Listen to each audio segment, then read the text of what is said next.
توحید الوہیت، توحید ربوبیت ہم جامعہ سلفیہ میں پڑھ کر کے آئے ہیں، ایسا مدینے سے پڑھ کے آئے ہیں، تگڑا توحید کس کی ہے؟ یہ لوگ بالکل فیل ہو جائیں گے۔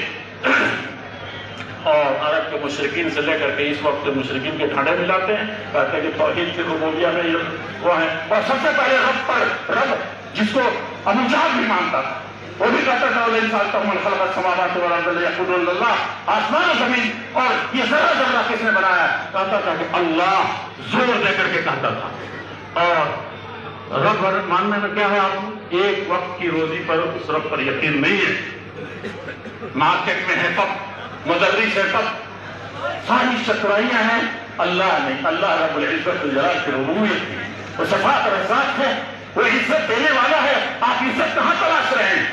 لوگوں پوری زندگی تلاشتے رہیں گے، یہ عزت ملنے والی نہیں۔ وہ عورت، وہ بچی جانتے ہیں کیا ہے؟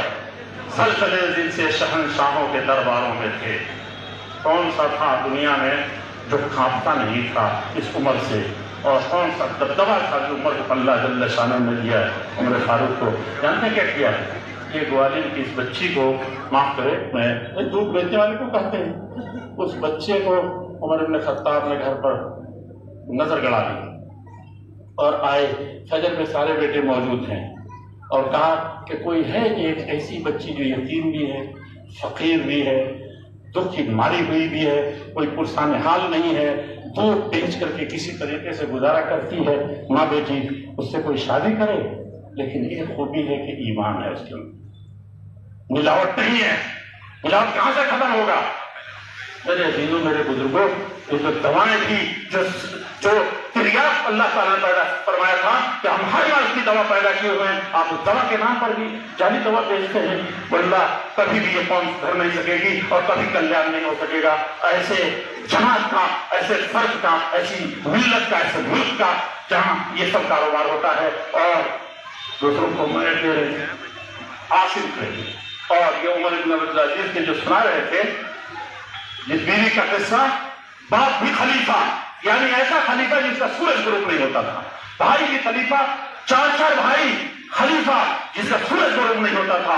اور عمر بن عبدالعزیز کو کون نہیں جانتا جس نے تاریخ کے تھاروں کو موڑ دیا تھا؟ سمجھتے ہیں شوہر بھی اور بیٹا بھی۔ کہاں ہے؟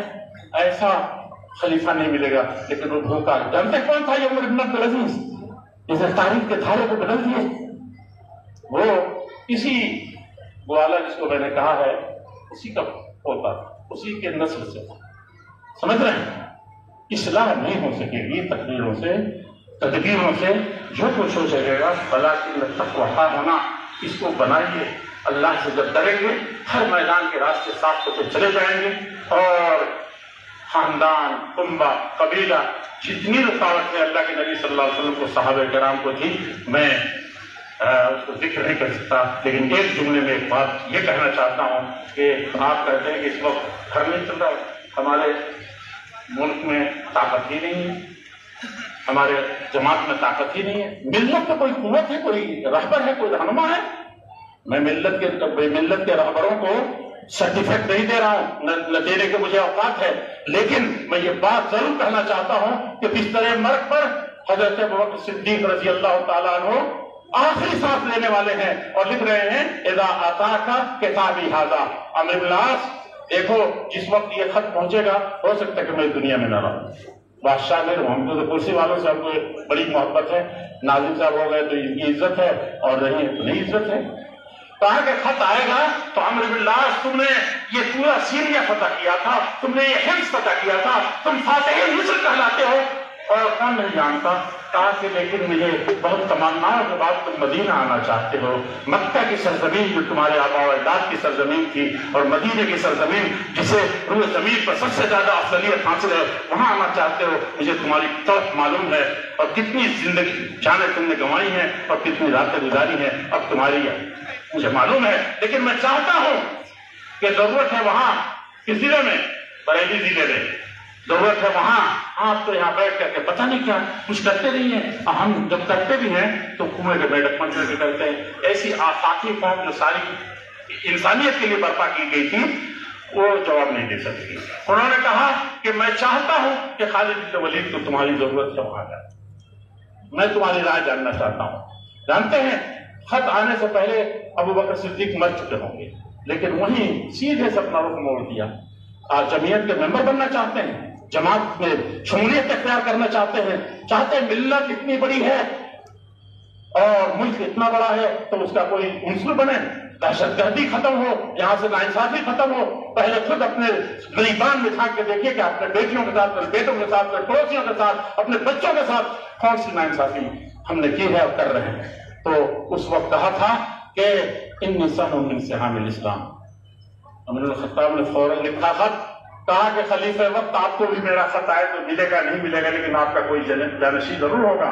اور جب یہ لکھا کہ میں تو اسلام کے تیروں میں سے ایک تیر ہوں اور وَأَنْتَ الرَّامِي بِهَا، اور اس تیر کا استعمال میرے بس کی بات نہیں ہے۔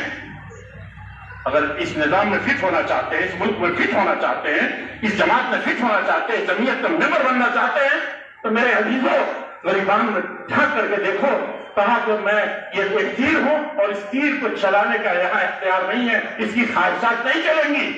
اس نے اس وقت بیعت کر لیا، ایمان پر کلمہ پڑھا، اسلام کا کلمہ پڑھا، تو اس اسلام مسلمان ہو گیا، گردن جھکا رہے گا، پکڑے گا نہیں ہے، آنا نہیں پیدا کرے گا کہ ایک مسجد کا متولی بنایا اور اسی دن سے ٹانگ کھینچنا شروع کر دیا، محلے کا پردھان بننا ٹانگ کھینچنا شروع کر دیا۔